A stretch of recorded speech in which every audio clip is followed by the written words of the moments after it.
Hello friends, Poetry number 96 is titled Imagine and Create. Supported by the story, William Shakespeare was not so crazy about schooling as a child. He had to be cajoled and threatened to go. Yet, William was born with very fertile imaginative powers. He had fanciful thoughts that he arranged mentally into stories, and he told them to entertain his family and friends.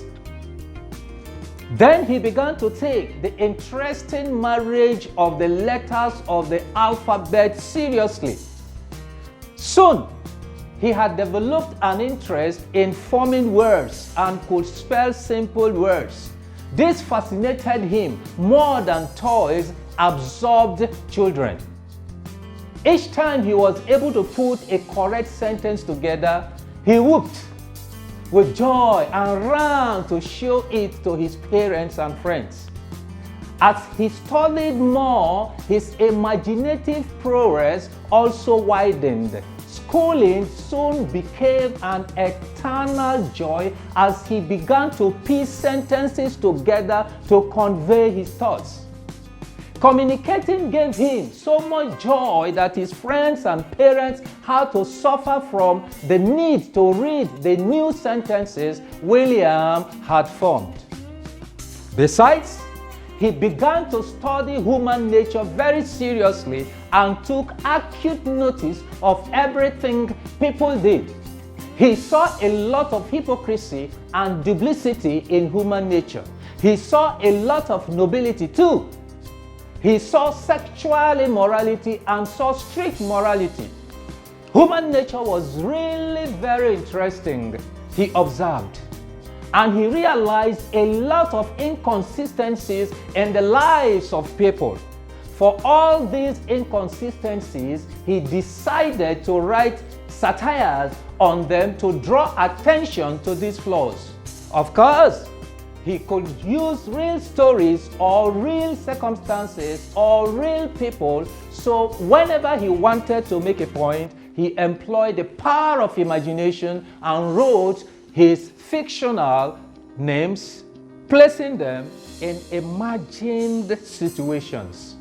This was how the greatest of writers grew into the legend he is today. He started with short stories that frothed out of him. When they were enjoyed even by his encouraging teachers, he imagined more and wrote more. Then he turned to drama and poetry. Those times, people really loved reading, and the arts received much attention. His plays and poetry therefore enjoyed much patronage, and his popularity soared. Today, one wonders how one person could have achieved so much greatness in one lifetime. Some ascribe his greatness to the work of collectivity, which had other writers of his times, like Marlowe, being mentioned as some of the writers who actually wrote some of his books. But the arguments are not tenable. The ability of Shakespeare to write so much and so well lay only in hard work and the power of practical imagination. It is no mystery. It is highly possible to write so much, so well, when one is prepared to sit down and apply one's senses in the world of creativity. Friends, what are you doing with your imaginative powers? Imagine and create to